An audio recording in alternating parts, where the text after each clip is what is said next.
En Movimiento, el canal Magazine de Multicanal. Muy buenas tardes, queridos amigos.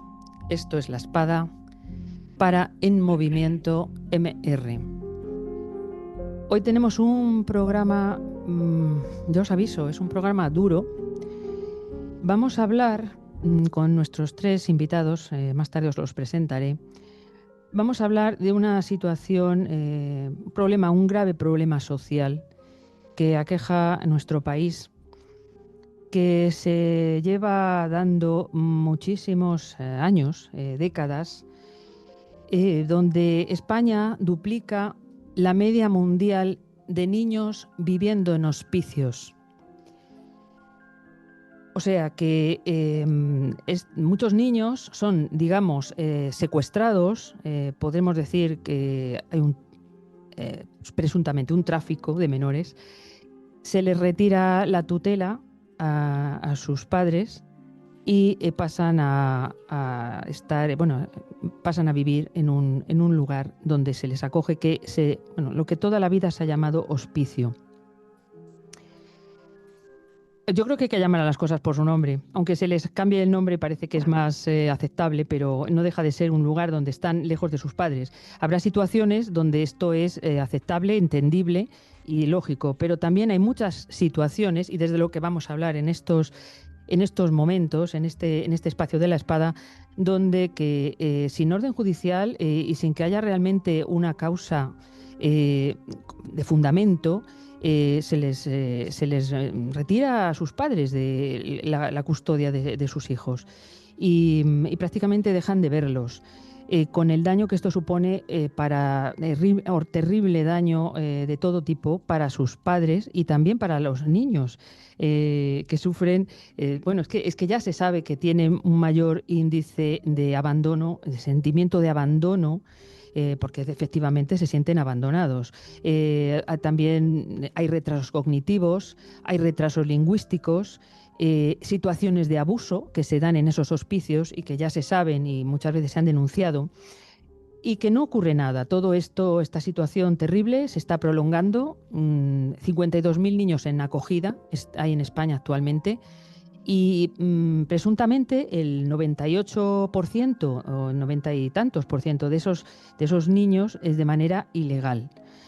Con denuncias falsas, con informes falsos, sin orden judicial, como digo. Para hablarnos de este tema tenemos, por un lado, a Victoriano Fernández, que es presidente de la Asociación Familias para la Sociedad del Siglo XXI. Muy buenas tardes, Victoriano. Buenas tardes. Y muchas gracias por acompañarnos en este programa. Y también tenemos a dos víctimas. Uno de ellos, un padre, Francisco, al que le retiraron la custodia ya hace años de su hijo Aniol, que está sufriendo indeciblemente, con el que vamos a hablar ahora más adelante. Muy buenas tardes, Francisco. Hola, buenas tardes, Francisla. Aquí realmente la víctima auténtica es mi hijo. Los padres sufrimos daños colaterales, pero la auténtica víctima, que le quede muy claro a tu oyente, son los niños. Ciertamente, yo también estoy de acuerdo contigo que es que un niño es muy frágil y necesita el apoyo y el respaldo de sus padres, de su verdadera familia, y arrancarlo de ellos sin una justificación ni ninguna razón, pues al final para él es un golpe del que no se puede rehacer y muy difícilmente se va a rehacer a lo largo de su vida. También tenemos a Linda Solano, que es una abuela que sufre y que pide que le devuelvan a su nieto. Buenas tardes, Linda. Muchas gracias. Hola, buenas tardes. Me gustaría hablar primero con Victoriano. A ver, Victoriano, dinos, por favor, tu asociación da apoyo a padres, madres, familias. Exigís que la infancia y la familia sean respetadas y que las leyes de familia se respeten, ¿no? También la Constitución, los derechos humanos. ¿Desde cuándo se está produciendo esta situación terrorífica, esto que está ocurriendo en las familias españolas? Bueno, primero tiene una continuidad. Lo que se hacía mientras duró la dictadura tiene continuidad. No ha habido un cambio de la dictadura a la democracia.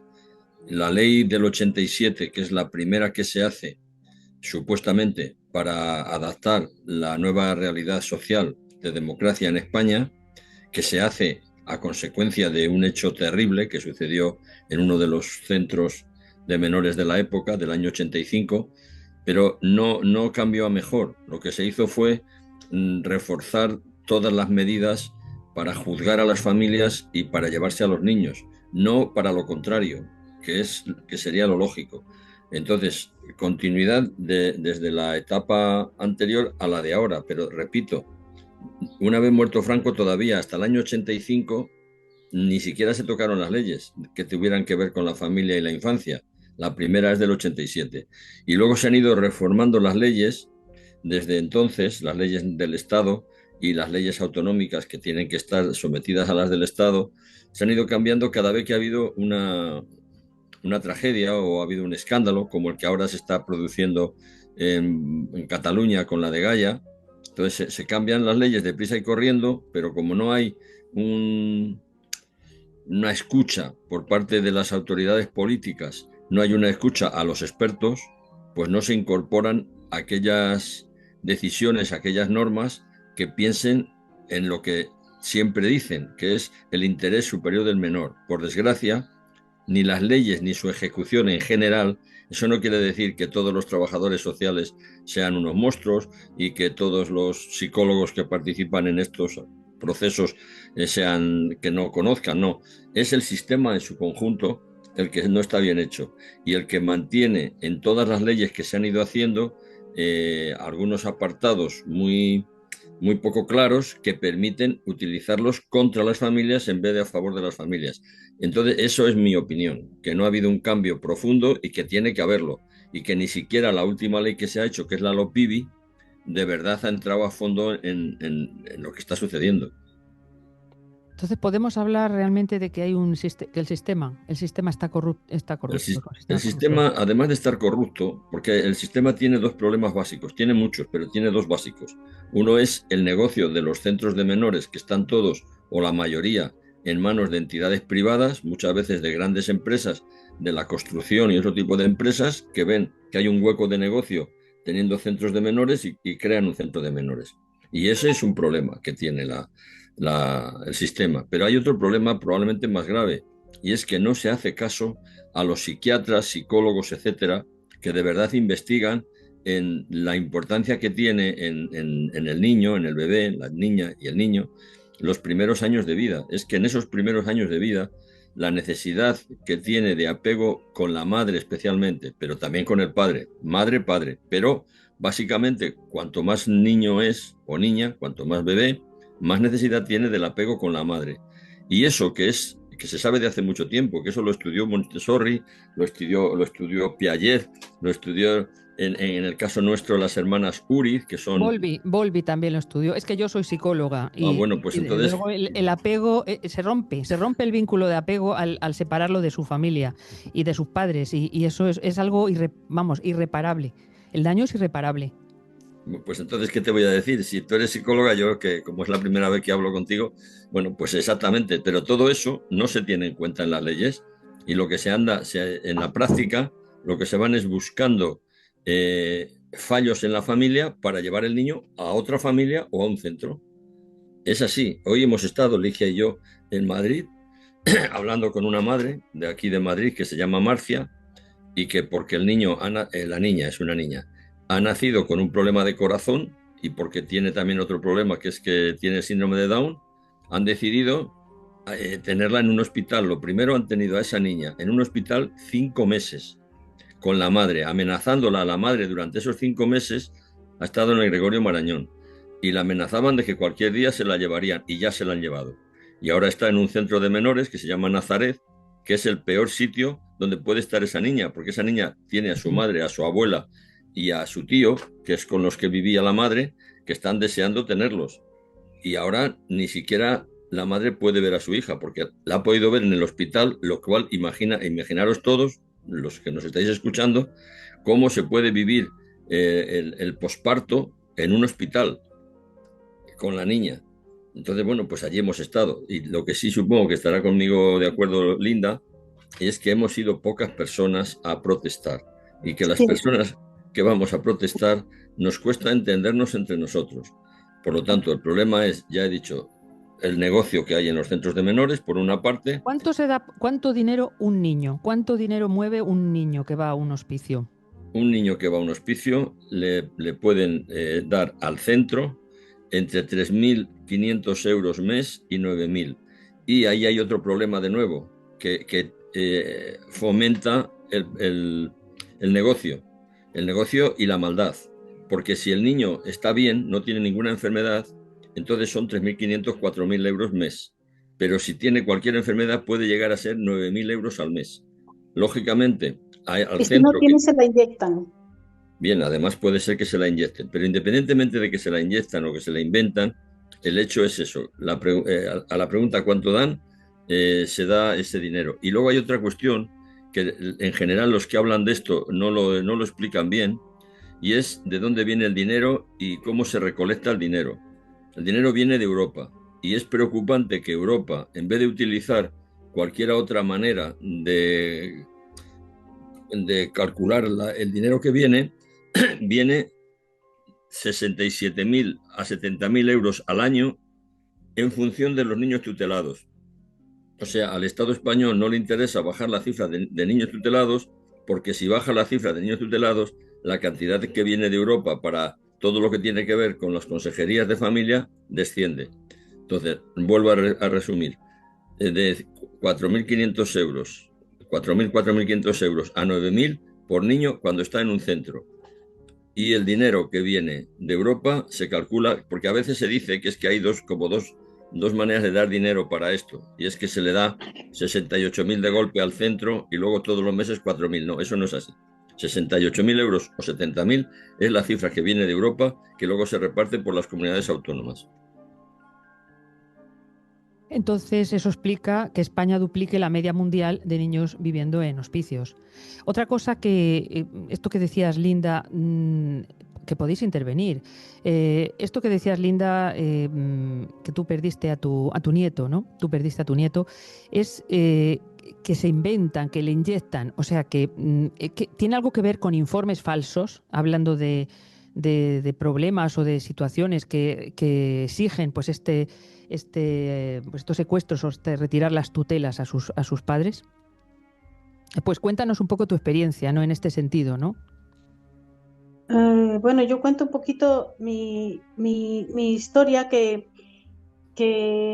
nunca pudieron, como abuela extensa, yo creo que hay una ley que dice que un niño lo deben retirar si en verdad está desamparado, totalmente sin familia. Y en mi caso no estaba desamparado, me tenía a mí, que yo fui la que me hice cargo de mi nieto desde su nacimiento porque su madre no podía. Y, y aún así, ellos dicen que ya me han valorado cuando nunca me han valorado como familia extensa. Entonces, mm, eso es lo que protestamos, que Tú fuiste hagan a el los servicios favor. sociales, perdona, Linda, tú fuiste a los servicios sociales, acudiste buscando ayuda. ¿Qué buscabas tú en los servicios sociales cuando fuiste? Ayuda, um, yo no fui a buscar ayuda, tenía una cita rutinaria y la trabajadora social, eh, Begoña se llama, se metió yo cargaba a mi nieto en los brazos y se metió con mi nieto, dice, ¿y la mamá del bebé? Le digo, ¿por qué me pregunta por la mamá del bebé? Dice, no, claro, yo le había contado mi situación, creo que un año atrás, nunca pensé que en el futuro iba a ser abuela y que esto que había dicho iba a ir en mi contra. Nunca pensé que iba a ser abuela. Entonces, un año atrás yo lo conté. Entonces, en este momento cargaba a mi nieto en mis brazos con 2 meses y medio y se mete con mi bebé y me dice, ¿dónde está la madre del bebé? Le digo, ¿por qué? ¿Qué pasa con la madre del bebé? No, dice, como me contaste hace mucho, mucho tiempo ya que no estabas bien con tu hija Dices, le digo, sí, pero ahora eso ya no tiene que importar nada, porque ahora no tiene que. Ella dice, bueno, yo quiero es ayudarte, dice, yo lo que quiero es ayudarte, que sé que has pasado mal y quiero mandarte a tal sitio, al CAF, Centro de Atención a la Familia. Dice, para que las ayuden en la convivencia que tengan. Bueno, yo vine con mi hija y hablé y le conté lo que me habían dicho. Y me dice, bueno, dice, sí, dice, voy a ir, dice, porque quiero hacer lo que tú dices, que tengamos buena convivencia para con el niño, con nuestro niño. Así fue, fuimos, ya no nos quisieron atender y nos mandaron otra vez con la trabajadora social Begoña, y la Begoña, dijo que nos iba a mandar con los CAI. Yo le digo, ¿qué es eso, CAI? Dice, Centro de Atención a la Familia.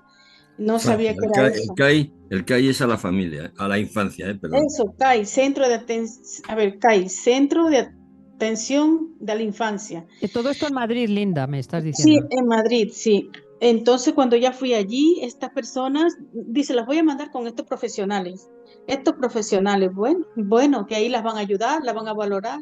Mi hija se dio porque ella sabía, en su mente sabía que estaba actuando mal. Entonces aceptó para que nos ayudaran. Porque yo le hice entender que el niño tenía que vivir y convivir en un entorno bien.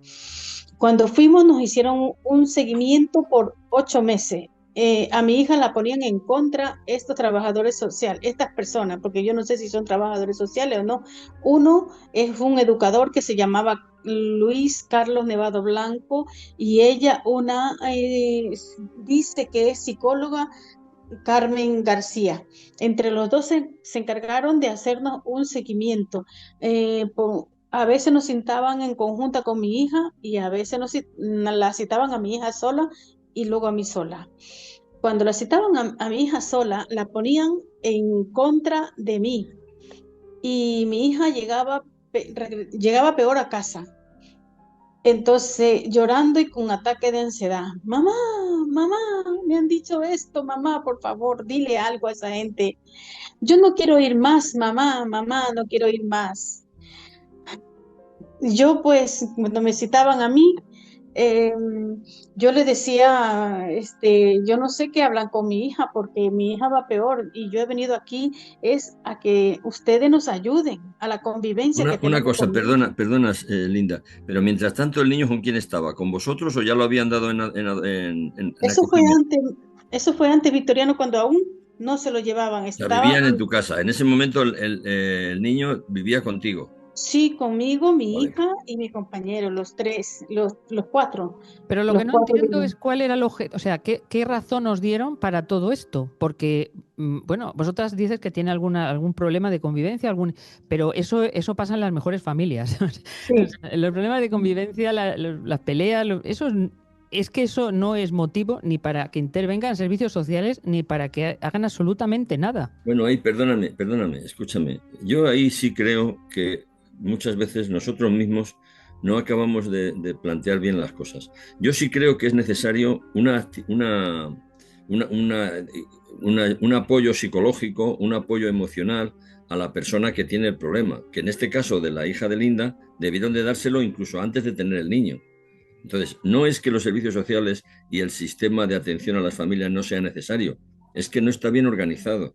Si a Si no esa digo que no sean, muchacha, pero yo digo que si, como tú dices, una persona una mujer que va a quedarse, que está embarazada o que tiene algún tipo de conflicto, problema, claro que tiene que actuar un psicólogo, pero individualmente para ayudarla en ese estado de ansiedad que tiene de cara a un parto, pero no veo que en este caso concreto, yo no me estoy refiriendo a todos los casos, habrá casos donde sí, habrá casos donde no. En este caso concreto, yo no veo una razón para intervenir porque es que no la veo. Si la persona lo pide, pero es como que ellos se están metiendo, ejerciendo de forma, en algún modo, violenta, metiéndose en la intimidad de unas personas que no han pedido ayuda. pues sí, así es, se metió en mi vida sin yo solicitar ayuda, ya que estábamos por favor, le digo, ya que estábamos, por favor, ayúdeme. Es verdad que tenemos mala convivencia con mi niña, le digo, con la madre de mi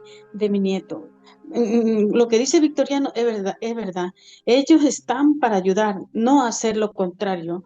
En lugar de ayudar a mi hija con ayuda psicológica, no sé, hay muchas maneras más de ayudar a mi hija.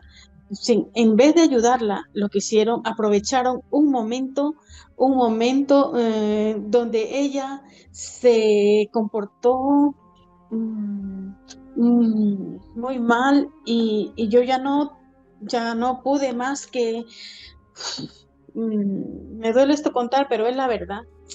Yo ya no pude más y tuve que llamar a la policía. Y fue cuando mi hija desquiciada llamó, dijo, voy a llamar a los servicios sociales para que se llevaran a su niño. Me da Pero, terror contarlo, pero es la pero verdad. Ligia, es que la mayoría de los casos que yo conozco se parecen mucho, por desgracia, a lo que está contando Ligia. Y también hay otros, unos vienen como lo ha contado Ligia, otros vienen por separaciones matrimoniales, que es un poco que nos contará ahora Francisco también, su caso, que se parece en ese sentido.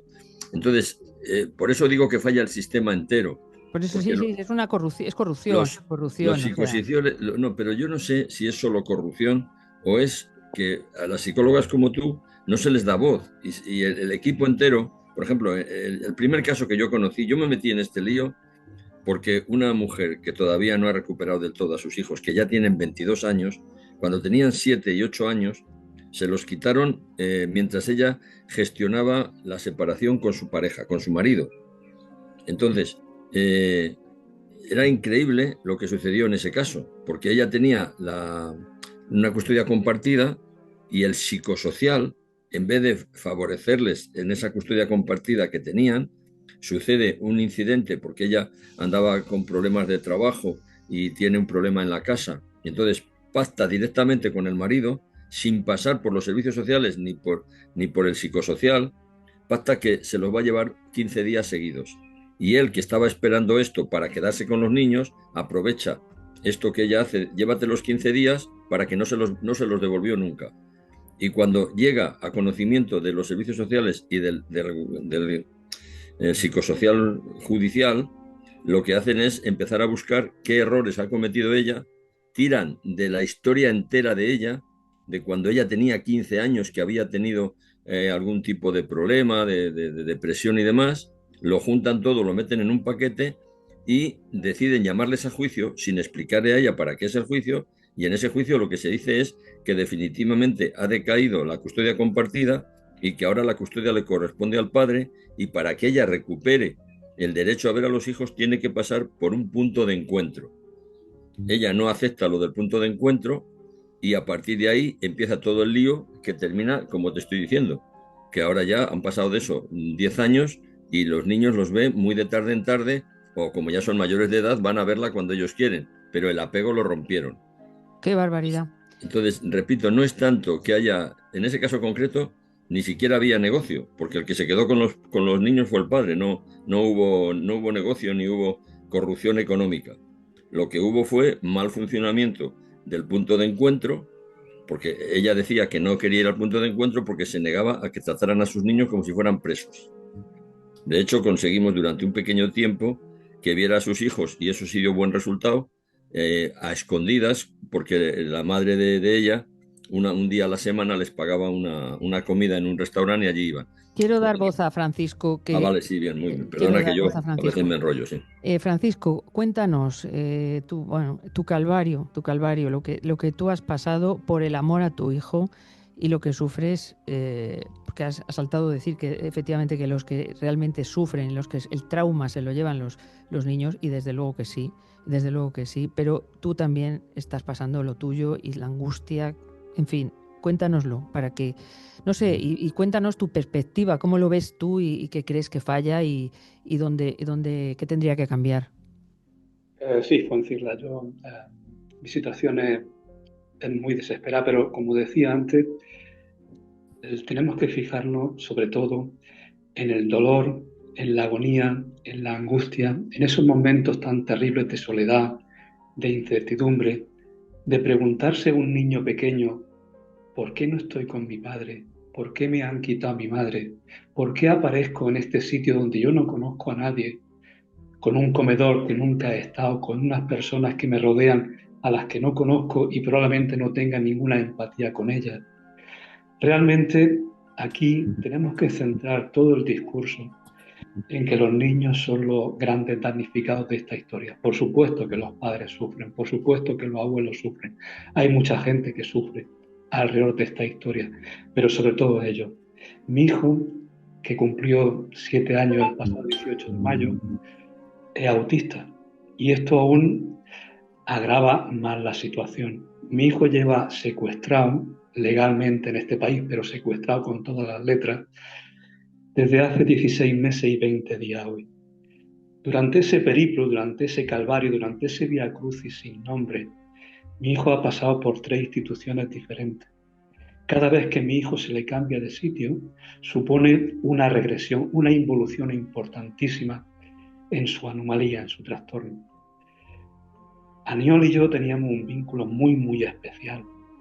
Yo dejé mi trabajo, dejé todo, mi vida entera para consagrarla a mi hijo.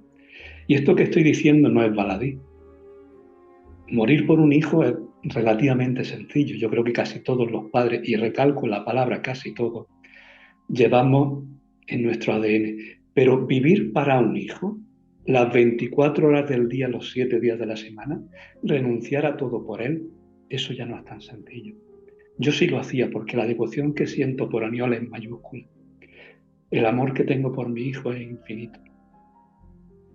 Y me lo arrancaron un 22 de enero cuando estaba en casa, siguiendo unas rutinas perfectamente marcadas, porque soy muy meticuloso con este tipo de situaciones.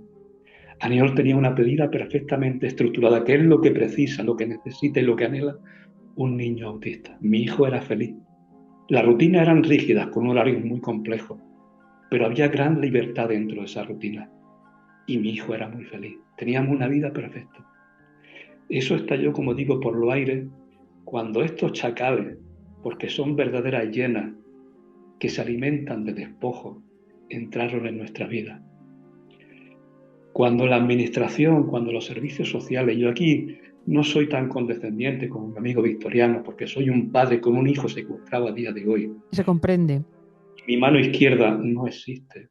Cuando estos chacales, ávidos de carnaza, entraron en nuestra vida, la vida perfecta de mi hijo saltó por los aires.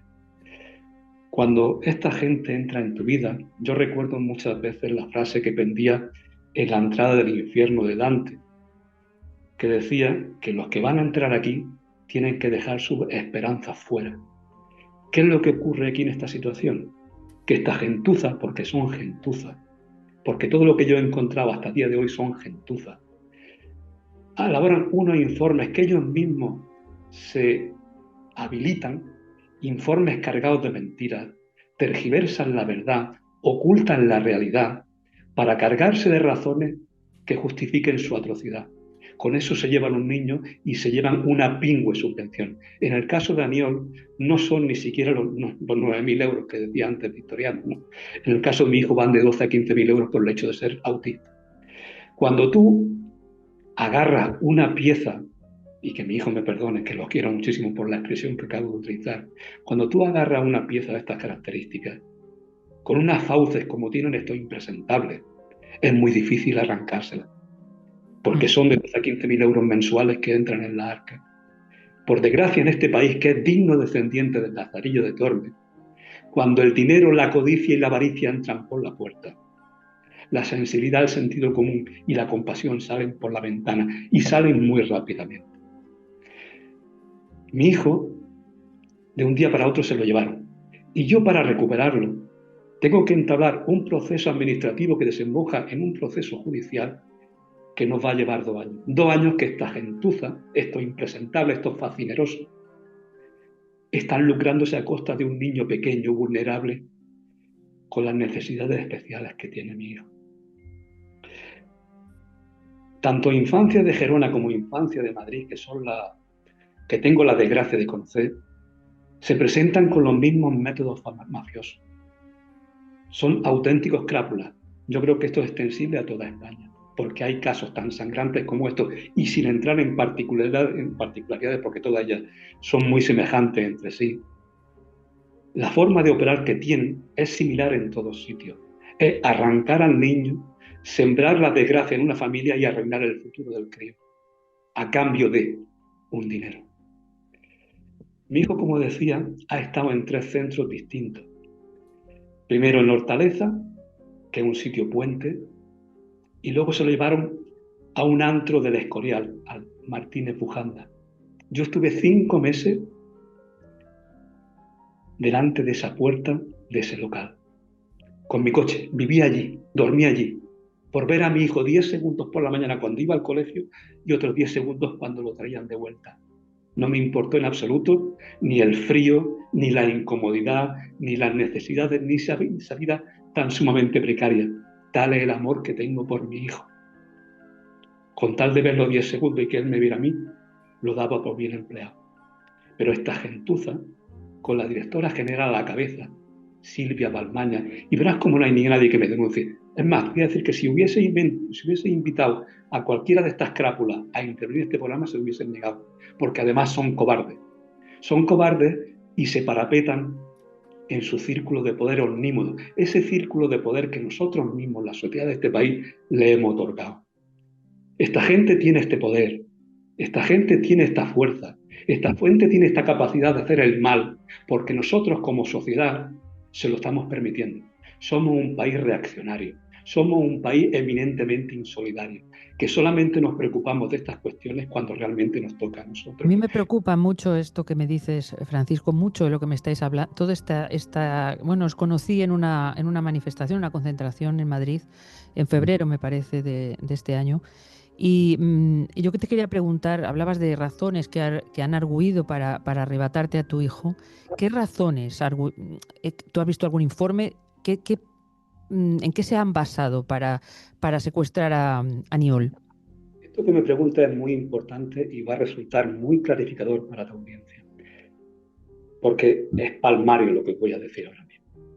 A mí me quitan a mi hijo porque estoy inmerso en un proceso de violencia de género. Como decía, estos chacales aprovechan cualquier resquicio para meterse en la vida de otras personas y secuestrar a niños.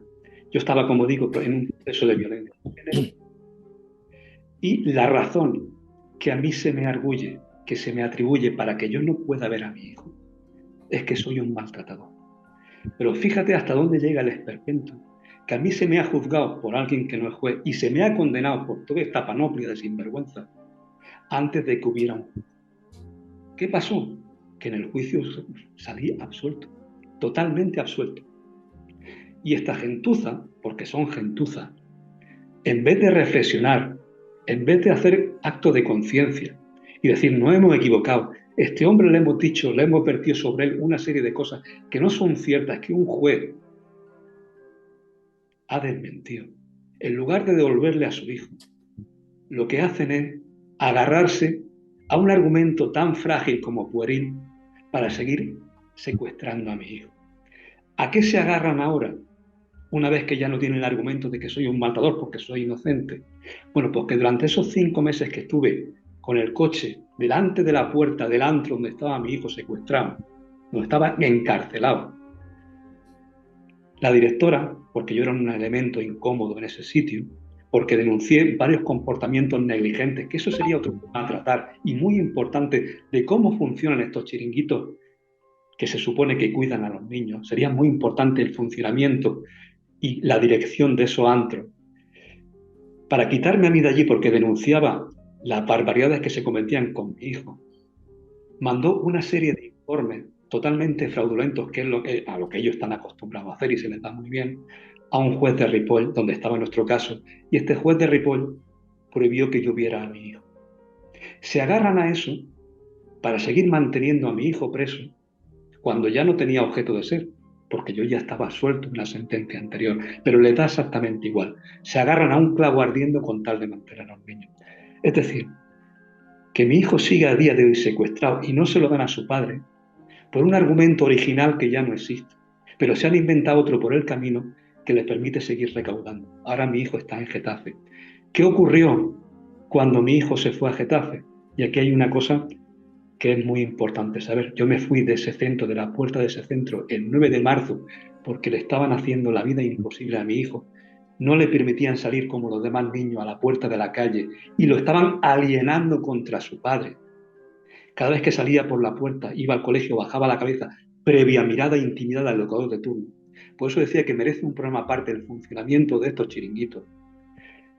Yo me fui, como digo, el 9 de marzo y mi hijo fue trasladado 16 días después. Yo ya hacía 16 días que no estaba allí. Pero no porque me lo aconsejara mi abogado, no. Era porque, para que dejaran a mi hijo salir por las tardes porque él lo necesita. Para que dejaran de intimidarlo porque a él lo estaban coaccionando. Sacrifiqué mis sentimientos una vez más por lo de mi hijo y lo haré siempre. Mi hijo el 25 de marzo, como digo, 16 días después de que yo ya no estuviera en el centro de la Escorial, se va a Getafe. Mi hijo desde entonces sufrió otro cambio con el que tengo mucha relación y mucha, digamos, amistad, entre comillas, con el psicólogo del centro, porque no todos los centros funcionan de la misma manera, donde me informa, y es honesto en este sentido, incluso echando previas sobre su propio tejado, de que mi hijo está completamente aislado, que no se relaciona, que ha protagonizado altercado en el comedor, diciendo basta ya de tanto cambio, basta ya de no ver a mi padre, basta ya de no ver a mi madre. Mi hijo, autista, sin capacidad de lenguaje, pero con un universo de idiomas que él y yo podemos entender, y él manifiesta a su manera, protesta de una forma suya muy particular, pero muy evidente, contra lo que está sucediendo. La vida de mi hijo la están convirtiendo en un auténtico infierno, se la están arruinando y sobre todo le están arruinando el futuro. Vosotros como psicólogos, tú como psicóloga, ahondabas en el tema. Y es que los autores americanos versados en autismo, que siempre nos llevan cierta ventaja a los de España, dicen que la edad fundamental para un niño autista, para forjar una personalidad fuerte en el futuro y que su dependencia, porque no hay que olvidar que mi hijo siempre será dependiente, para que forjar esa dependencia que sea mínima o sea menor y para forjar unas buenas bases en su personalidad, la edad crucial es entre 3 y 7 años en algunos y 4 y 8 entre otros. Mi hijo está justo en el centro de esa vorágine. A mi hijo le están destrozando la vida y lo más importante y lo más grave, le están destrozando el futuro. La administración de este país, paleto donde lo haya, reaccionario donde lo haya. Aquí parece que lo más importante es que ganemos la Champions League o que Alcaraz gane Roland Garros y somos muy españoles exhibiendo una bandera cuando ganamos un torneo deportivo, pero nos olvidamos de las lacras que tenemos en este país. La tutela, una de ellas, y la otra es la Ley Integral de Violencia de Género, que es otra lacra a la altura del tema de tutela. Vivimos realmente en un país indigno. Miramos hacia el otro lado con una facilidad pasmosa. Decía un pensador irlandés del 18 que para que el mal triunfe solo es necesario que los hombres buenos miren hacia otro lado. Aquí en España se nota muy bien. Esa frase seguramente no era de Edmund Burke, porque es tan antigua como el ser humano. Y yo diría algo más. Los hombres buenos jamás miran para otro lado. Así que en este país no tenemos tantos hombres buenos. Tenemos, como decía al principio, un sistema que nos merecemos porque somos nosotros los que estamos propiciándolo. Tenemos un sistema judicial, bueno, porque nosotros lo permitimos, y tenemos unos políticos cobardes, barriobajeros, que permiten esta situación, porque posiblemente no le dé rédito de voto. Aparte, una cosa, Francisco, aparte de, y también para Linda, aparte del sufrimiento por alejar, o sea, por no poder ver a vuestros hijos y la angustia por saber el daño que se les causa, el sufrimiento, todo. Aparte, ¿qué sentís pensando en lo que ocurre en esos centros? Porque yo sé que ha habido denuncias, que hay abusos. O sea, ¿qué pensáis, qué sentís y qué opináis de lo que se hace y de cómo se les trata? No digo en todos los casos, pero es que cuando empiezan a saltar noticias, es que cuando el río suena, agua lleva. ¿Qué hay debajo? O sea, ¿qué hay debajo que no sale y que no se ha puesto sobre la mesa? Por favor, no sé, bueno, después de Ligia yo quisiera decir algo, porque Ligia, di lo que quieras, pero yo pido Linda. Dime. Los dos, os digo, a Francisco y a Linda. ¿Qué pensáis de lo que ocurre en esos centros? ¿Qué sabéis? ¿Qué sentís? Yo no quiero monopolizar la conversación ni muchísimo menos, pero yo tengo la experiencia de haber estado 5 meses viviendo en mi coche delante de un centro de estas características, de un chiringuito. Y puedo decir que la directora, y voy a recalcar el nombre, Elena García Diego, es una impresentable, es una crápula que su principal objetivo es proteger su puesto de trabajo por encima del bienestar de los niños. Eso lo he experimentado en mi propio hijo y puedo dar, por eso decía que un programa exclusivamente para ver cómo funcionan estos chiringuitos sería importante. Por favor. Oye, ¿yo puedo decir algo? Sí, adelante. Adelante, Vamos a ver, Floriano. vamos a ver. Hace unos meses murió la directora de un piso en Badajoz, asesinada por 2 chicos que estaban allí. Desde luego, si las personas que sufrimos, porque yo no tengo hijos que se los han llevado, pero también tengo mi sufrimiento. Y sobre todo llevo visitando familias en toda España 9 años. Entonces, si lo tomamos todo como que los trabajadores sociales son todos diablos, como que los que... No. Por ese todos, camino, Javier, el problema... estamos diciendo que no todo es, no todo Bueno, va a bien. estar mal, Luego no todo va a entonces, estar podrido. luego entonces, mira, Francisla, en la experiencia que hemos tenido en Madrid con la chica que se llama Pamela, que ya está ahora mismo en un centro con su niña, demuestra que si se organiza bien la protesta y nos apoyamos también en algunos de los trabajadores sociales que en este caso se han movido muy a favor de Pamela y de su bebé, pues la niña ya está con su madre y con su bebé.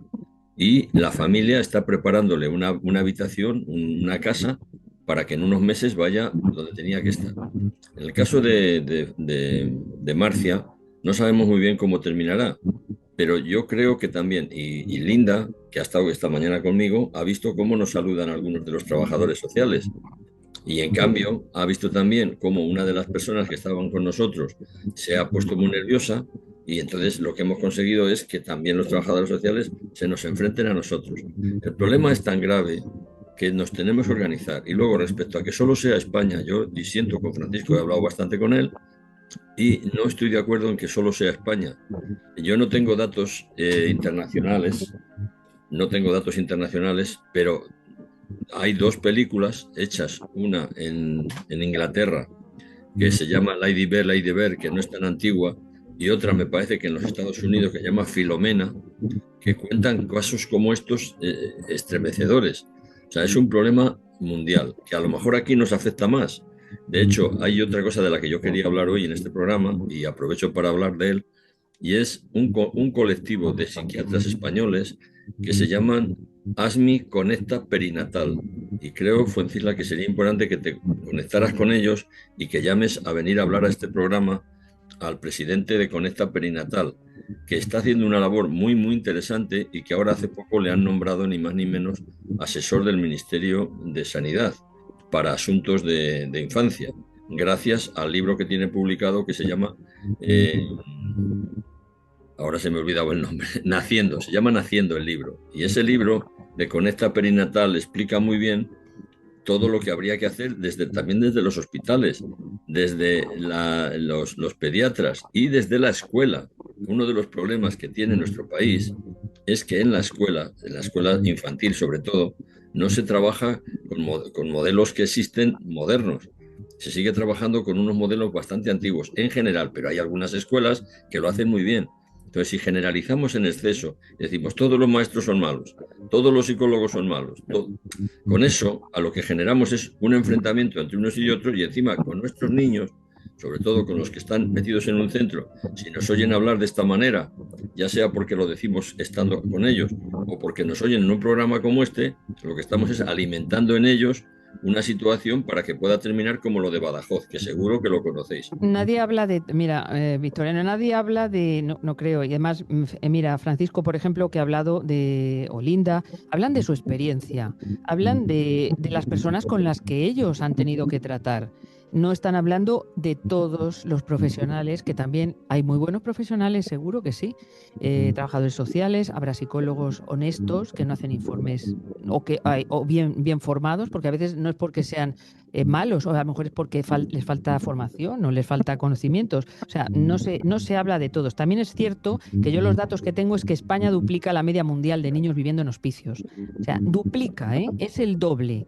Y tú mismo lo has dicho al principio, aquí hay un problema de dinero. Sí, De dinero que fluye y de dinero, y también lo ha dicho Francisco, y lo que a mí me parece sangrante es que todo es tan lento, y que es como una sensación de impotencia que pueden tener esos padres. Y como yo sé el daño que se hace a los niños, irreparable, el daño que se hace a los padres, o sea, es todo lento, nadie les ayuda, el desamparo que tienen, en el que viven.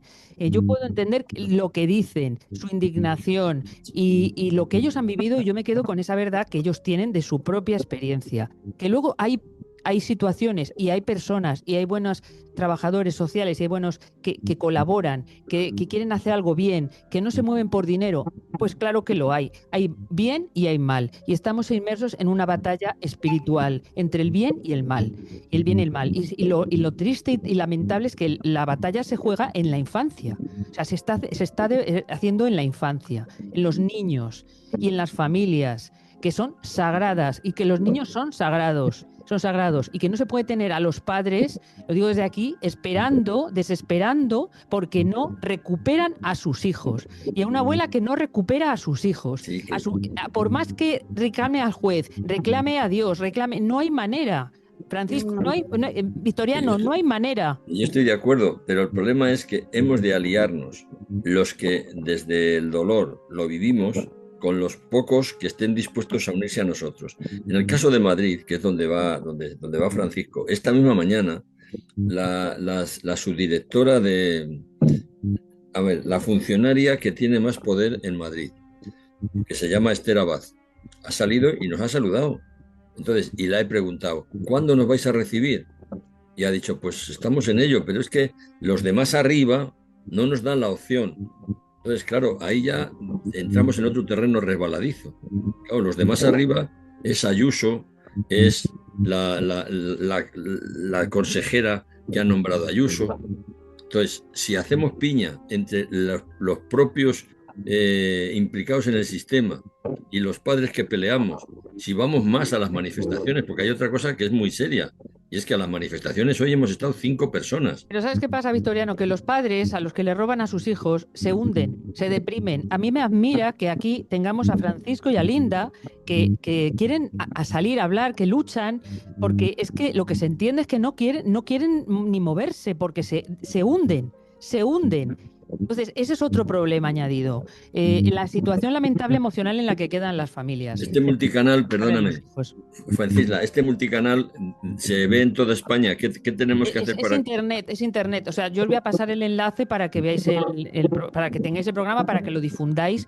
Te pido, Victoriano, tú, como presidente que eres de esta asociación, Familias para la Sociedad del Siglo XXI, yo no sé si estáis solo en Madrid, estáis en otras comunidades autónomas. O sea, ¿esta situación es solo en Madrid o es en otras comunidades autónomas? Vamos a ver, nosotros estamos a nivel nacional. Lo que pasa es que no hemos conseguido configurar, digamos, unas delegaciones adecuadas.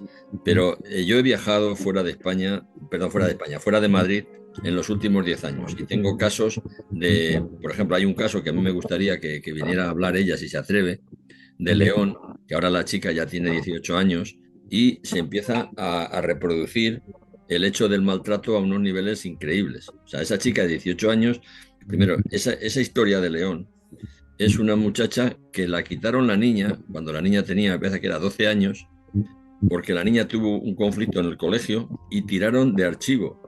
Y como la madre había estado tutelada en León, pues sencillamente supusieron que como la madre había estado tutelada es que no era capaz. Menos mal que ahí funcionó. ¿Os suena a alguno de vosotros lo que se llamó la marea turquesa? ¿Os suena la marea turquesa? Yo no, porque tengo recién 3 años en esto, conociendo esto. Pues la marea turquesa fue un movimiento básicamente de mujeres que salvaron la niña de María José, que es de la que estoy hablando. Y ahí en la marea turquesa estuvo, por ejemplo, Consuelo García del Cid, que probablemente a Fuengirola sí le sonará Consuelo García del Cid. Una pregunta me surge. Vosotros, Francisco y Linda, ¿habéis recurrido a alguna asociación para que os ayuden? Porque a veces estar solo, o sea, ¿sentís que hay el apoyo de por ejemplo, una asociación que os auxilie? Pues sí. Pues sí, estamos apoyados. ¿Sí? Nos apoyamos entre todos. ¿Y tú, Francisco? Sí, yo me he movido mucho en ese sentido y tengo detrás una organización importante que sí ha contactado con lo que dice Victoriano, que ellos no llegan, que son Ayuso y los más cercanos, con Miguel Ángel Rodríguez y con Paco García León, Diego, y se les ha expuesto este tema, se les ha expuesto el nombre de mi hijo delante de la mesa, se les ha expuesto nuestra historia y ha intervenido Manos Limpias. Manos Limpias ha intervenido hablando directamente con estas personas. Manos Limpias se ha reunido directamente con Silvia Balmaña, pues digo que es una persona hipócrita con las manos llenas de inmundicia, porque dice una cosa y hace absolutamente otra, aun teniendo notificación de hechos muy claros delante de la mesa. Puedo poner el ejemplo mío muy claro. Para ilustrar esto que acabo de decir, que ni Manos Limpias ha conseguido que mi hijo arrebatárselo a esta ave de rapiña. El pasado lunes, hace exactamente 3 lunes, la madre de mi hijo y yo nos presentamos en Infancia de Madrid y allí presentamos un escrito donde se pedía que Aniol saliera inmediatamente del centro donde estaba en Getafe porque redundaba en un problema de involución en su autismo, y presentamos 2 informes avalados por 2 centros psicológicos y también por una dieta de un nutricionista muy prestigioso en nuestro país que avalaba que para el niño era necesaria la dieta que ya venía haciendo con su padre desde hacía muchísimo tiempo para que redundara en un beneficio. Una cosa, Francisco, sí, lo único, ¿sabes qué pasa? Que se nos acaba el tiempo. Vamos a seguir hablando de este tema. Mi intención es que vengáis en sucesivas ocasiones y que lo abordemos desde muchos puntos de vista. También tengo en cuenta lo que me has dicho, Victoriano, de esta asociación de psiquiatras. Estaremos en contacto. Yo quiero daros ánimos. Yo dentro de lo que pueda voy a hacer lo posible para que estéis, para que podáis por lo menos difundir, divulgar vuestro problema, de esta situación que está ocurriendo en España, que no son los únicos, que hay muchos más que están pasando un verdadero calvario. No puedo decir que me parecéis personas muy valientes y fuertes, porque cómo estaría, les digo a todos los oyentes, cómo estaríais vosotros, padres, si os pasara algo así. Y aquí tenemos 2 personas que luchan, que no se rinden y que merecen todo nuestro respeto y nuestro apoyo. Y que la sociedad tiene que reaccionar para que deje de ocurrir todo esto que es verdadera maldad y que nos va a destruir como nación si no lo revertimos, y como sociedad. Y tengo que agradeceros a los 3 que habéis estado aquí, que habéis hablado con el corazón en la mano, y que eso va a llegar, porque de eso se trata, llegar a la población, llegar a la gente, y que espero que agradeceros que habéis venido y espero seguir en contacto con vosotros y poder hacer todo lo que pueda. Nada más, nos vamos a despedir. Muy bien. Muchas gracias por darnos voz. No, gracias a vosotros. Agradezco también por abrirnos las puertas de esta emisora y que nos siga dando voz, porque son miles de niños que le están causando daño irreparable. Sí. Si los niños están sanos, como dije yo, en ignorancia, si están enfermos, le inyectan la enfermedad. Mi niño fue sano, dicho por la pediatra que lo vio desde su nacimiento. Ya le buscaron enfermedades, ahora está por de incapacidad y continúa. Pero mira, querida Linda, si le separan de su familia, esos niños acaban enfermos. No tienen que inyectar, acaban enfermos, se enferman. O sea, y el que está enfermo, pues no sale no mejora y cada vez está peor. Acaban con su futuro. No se les puede a los padres robar a sus hijos ni a los hijos separar. Por favor, si están oyendo esta radio, todo el mundo, por favor, háganse eco de esta situación y ayúdennos, por favor. Alguien que tenga solvencia, que se junte toda España, que nos ayude con autobuses para que traigan toda España unida al Congreso de la al Congreso de los Linda, Diputados. gracias Francisco, gracias Victoriano, mucho ánimo, os mando un abrazo muy fuerte. ¿Nos vas a mandar el enlace para Sí, que no lo os podamos preocupéis, ya hablamos en privado, sí, os lo mando. Y nada más, y para vosotros, muchas gracias también por estar ahí. Espero que os haya movido vuestras conciencias y que os haya hecho conscientes este programa del grave problema que están viviendo las familias españolas y los niños en España. Y nada más, nos despedimos deseándoos que paséis una buena semana y nos vemos en el próximo Espacio de la Espada aquí en Movimiento MR. El próximo martes, Dios mediante, estaremos de vuelta. En Movimiento, el canal Magazine de Multicanal.